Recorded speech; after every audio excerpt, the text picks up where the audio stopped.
నమస్తే, welcome to yo-yo TV.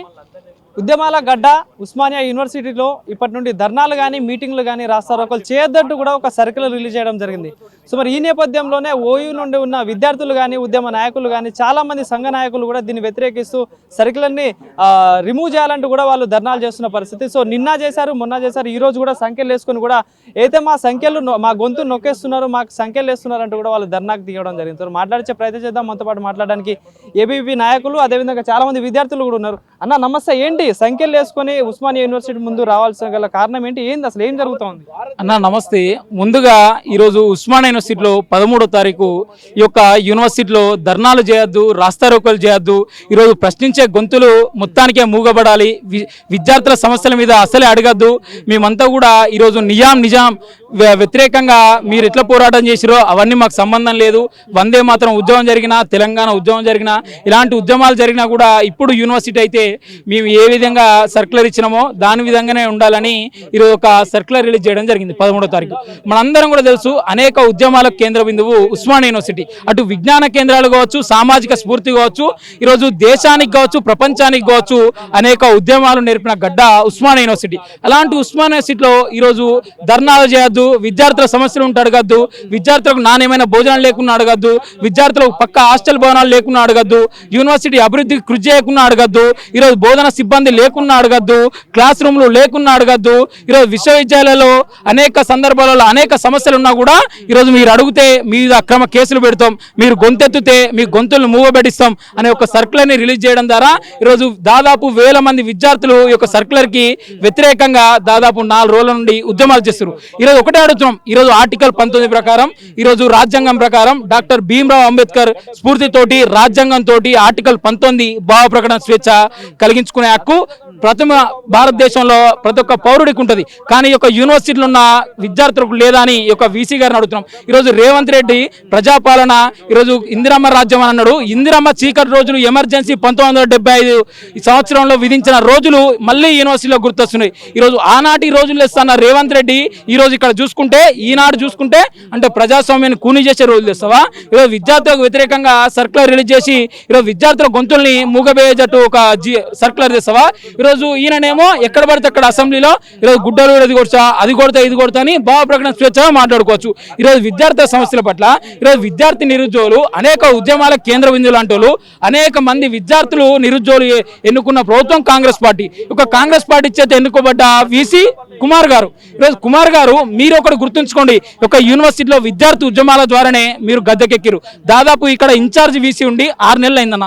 6 నెలల తర్వాత ఇక్కడ ఉన్న విద్యార్థులందరూ కూడా మాకు పర్మనెంట్ వీసీ కావాలి, యూనివర్సిటీకి బడ్జెట్ కేటాయించాలి, యూనివర్సిటీ అభివృద్ధి దిశగా ఆలోచించాలి, విద్యార్థులకు నాణ్యమైన భోజనం పెట్టాలి, నాణ్యమైన హాస్టల్ వసతి కల్పించాలి, పెండింగ్లో ఉన్న ఫీజు రియంబర్స్మెంట్ విడుదల చేయాలి, ఇలా అనేక సమస్యలు యూనివర్సిటీలు ఉన్నాయి. ఐఏఎస్ ఇన్ఛార్జ్ వీసీ తోటి మాకు ఏం కాదు, ఇప్పటికైనా ప్రజాపాలన అని చెప్పుకునే రేవంత్ రెడ్డి గారు ఈ యొక్క యూనివర్సిటీలో దిక్కు చూడాలి. యూనివర్సిటీలో అంధకారంలోకి పోతున్నాయి, పర్మనెంట్ వీసీ లేడని అడిగితే ఈరోజు వీసీని నియమించబడ్డ వ్యక్తి రేవంత్ రెడ్డి. ఈ సర్క్యులర్ రావడం వెనకాల ఏంది? ప్రభుత్వం ఒత్తిడే ఉందనుకోవచ్చా, ఇక్కడ ఉన్న వీసీఏ చేసింది అనుకోవచ్చా? ఇది ముమ్మాటికి ప్రభుత్వం నుండి ఒత్తిడి ఉన్నది కాబట్టి చేసిండు అన్న. దాదాపు 5 రోజుల నుండి విద్యార్థులు అనేక ఉద్యమాలు, ధర్నాలు, రాస్తారోకలు అనేక సోషల్ మీడియా వేదికగా ఈరోజు రాష్ట్ర ప్రభుత్వాన్ని కూడా చేరుకున్నాయి. ఈ యొక్క రేవంత్ రెడ్డి రోజు అసెంబ్లీలో అది చేస్తున్నా అంటుంది కదా, ఇదే ప్రపంచ ప్రఖ్యాతి కాసిన ఉద్యమాల గడ్డ, ఉద్యమానికి ఊపిరి పోసిన గడ్డ. అనేక ఉద్యమాలు, నువ్వు కూడా ఇక్కడికి వచ్చి బ్లాక్ డ్రెస్ చేసుకొని అనేక ఉద్యమాలు చేసినావు. ఈ రోజు ఇలాంటి ఉద్యమాల గడ్డను నువ్వు మర్చిపోయినావా రేవంత్ రెడ్డి? గత 10 సంవత్సరాలు గడిల పాలనను బద్దలు కొట్టినాం, ధర్నాలు చేయనట్లేదు, స్వేచ్ఛ లేదు, మేము స్వేచ్ఛ ఇచ్చినాం ప్రజాపాలనలో అని చెప్పేసి అంటా ఉన్నారు కదా. మరి ఆ స్వేచ్ఛ అనేది, ఆ ప్రజాపాలన అనేది కనిపిస్తుందా? అసలు ఏం చెప్తారు? విద్యార్థులకు బేడీ లేయడం ఆ స్వేచ్ఛ, విద్యార్థుల గొంతులు నొక్కేయడం ఆ స్వేచ్ఛ, ఆర్టికల్ 19 ప్రకారం భావ ప్రకటన స్వేచ్ఛ లేకపోవడమా? ఈరోజు ప్రపంచ ప్రఖ్యాతిగా వచ్చిన ఉస్మానియా యూనివర్సిటీలో విద్యార్థులు వెలవెలబోతున్నా కూడా వాళ్ళ సమస్యలు నాకు అవసరం లేదు, నేను నా యొక్క ఆస్తులు బాగుంటే బాగుంటుంది, నా యొక్క ప్రభుత్వం బాగుంటే బాగుంటుందని ఆలోచించుకోవడం నా స్వేచ్ఛ. ఈరోజు విద్యార్థులు 1000 మంది విద్యార్థులు ఇక్కడ అనేక ఇబ్బందులతోటి, ఈరోజు అస్తవ్యస్తాలతోటి, అనేక సమస్యలతోటి యూనివర్సిటీ అభివృద్ధి అభివృద్ధి అయితే లేదు. ఈరోజు వీసీ చర్యలు తీసుకుంటలేడు, విద్యార్థుల గొంతులు నొక్కేస్తారు. ఆర్టికల్ 19 ఇక్కడ క్షీణించిపోయింది. ఈరోజు యూనివర్సిటీ అభివృద్ధి గురించి ఎవరు ఆలోచిస్తలేరని అడిగితే ఈరోజు వీసీ చాంబర్లకు తీసుకుపోయినామని ఒక జీవో ఇచ్చారు. ఈరోజు నిజాం కాలంలో ధర్నా చేసిన ఒక జీవో ఇస్తారు. దివ్యాంగులకు దాదాపు స్కాలర్షిప్ రాలేదని అనేక నిన్న కూడా అక్కడ చాలా మంది జూనియర్ మన ఉమెన్స్ పీజీ కాలేజీలో కూడా స్టూడెంట్స్ ధర్నా చేసిన పరిస్థితి. ఫీజు స్కాలర్షిప్ లేదు, ఫీజు రియంబర్స్మెంట్ లేదు, హాస్టళ్లలో వసతులు సరిగా లేవంటూ కూడా నిన్న ధర్నా చేసిన పరిస్థితి. ధర్నా చేస్తున్నా కూడా పోలీసులతో అరెస్ట్ చేసిన పరిస్థితి కూడా చూస్తున్నాం. సో ఏంది అసలు ఏం చెప్తారు అన్న? ప్రజాపాలన అన్నాడు కదా, ఈరోజు పోలీసుల పాలన అవుతుంది తెలంగాణ రాష్ట్రంలో. నిజంగా చెప్పాలంటే పోలీస్ అధికారులు గత 10 సంవత్సరాలలో కూడా ఇంత ఘోరంగా వివరించలే. నిన్న క్లాస్ రూమ్లకి వెళ్ళి ఈరోజు విద్యార్థులను గుంజుకొచ్చి ఈరోజు విద్యార్థుల క్లాస్ రూమ్లో భయాందోళనకు గురి చేసిన సంఘటనలు నిన్న చేకూరినాయి. నిన్న పోలీసులు మేము అఖిల భారతీయ విద్యార్థి పరిషత్ నుండి శాంతియుతంగా బంధువు పిలిపించినాం. క్లాస్ రూమ్లలో తెలంగాణ ఉద్యమంలో కూడా ఎవరు కూడా పోలే, ఎవరు పోయి కూడా తీసుకొచ్చి ఈరోజు ధర్నా చేపించి అరెస్ట్ గుంజుకొని గల్లాలు పట్టుకొని తీసుకొని రాలే. ఈరోజు నిన్న ఒక విద్యార్థి నాకు ఎగ్జామ్ ఉంది సార్, నేను మొరబెట్టుకుంటా సార్, నేను మొక్కుతున్నా సార్, నీ ఎగ్జామ్ రాసుకుంటా సార్, నేను ధర్నా చేస్తలేను సార్, బంద్ చేస్తలేను సార్ అని అంటే నిన్ను జీబెక్కిస్తాను గల్లాలు పట్టుకున్న నేపథ్యాలు కూడా ఎక్కువ యూనివర్సిటీలు ఉన్నాయి. అంటే ఈరోజు ప్రజాస్వామ్య దేశంలో, ఈరోజు ప్రజాస్వామ్య రాష్ట్రమైన తెలంగాణ రాష్ట్రంలో ఈరోజు ప్రపంచ ప్రఖ్యాతిగా వచ్చిన యూనివర్సిటీలో ప్రజాస్వామ్యం కూనించిపోయిందా? రాజ్యాంగం ఉల్లంఘించే ప్రక్రియ ఉందా? రాహుల్ గాంధీ ఏమో ఎప్పుడు చెప్తాడు, రాజ్యాంగం బుక్ పట్టుకొని స్వేచ్ఛ లేదు, నాకు స్వేచ్ఛ లేదు, భారతదేశంలో ప్రభుత్వం ఆ విధంగా వివరిస్తుంది అంటుంది. మరి తెలంగాణలో ఉన్న నీ ప్రజా ప్రభుత్వం ఏ విధంగా వివరిస్తుంది? ఈరోజు విద్యార్థులకు సంఖ్యలు వేసే నినాదించారా నువ్వు? ఈరోజు నీకు నిజంగా రాహుల్ గాంధీకి చిత్తశుద్ధి ఉంటే ఆర్టికల్ 19 ప్రకారం రాజ్యాంగం ఒకసారి చదువుకొని ఈ యొక్క రేవంత్ రెడ్డి కన్నా బుద్ధి తెస్తాడు చెప్పయ్యా.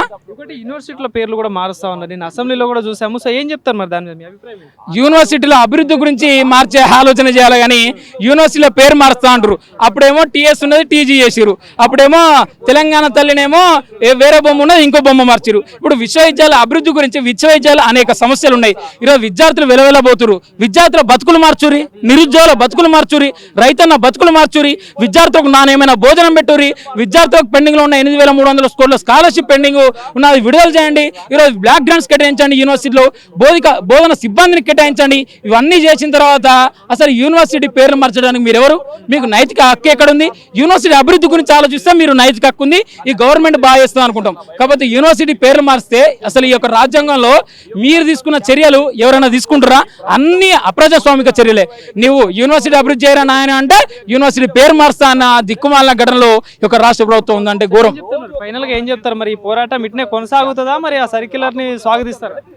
ఈరోజు సర్క్యులర్ వెనక్కి తీసుకోబోతే ఆనాడు తెలంగాణ ఉద్యమం నేపథ్యంలో కావచ్చు, ఆ రోజు వందే మాత్రం ఉద్యమం నేపథ్యంలో కావచ్చు, అనేక లాఠీలు కావచ్చు, అనేక నిర్బంధాలకు గురి చేస్తూ లబ్బర్ బుల్లెట్లు దిగినా కూడా జై తెలంగాణ, నా భారతదేశానికి స్వాతంత్రం రావాలని నినదించిన గడ్డ ఉస్మానియా గడ్డ.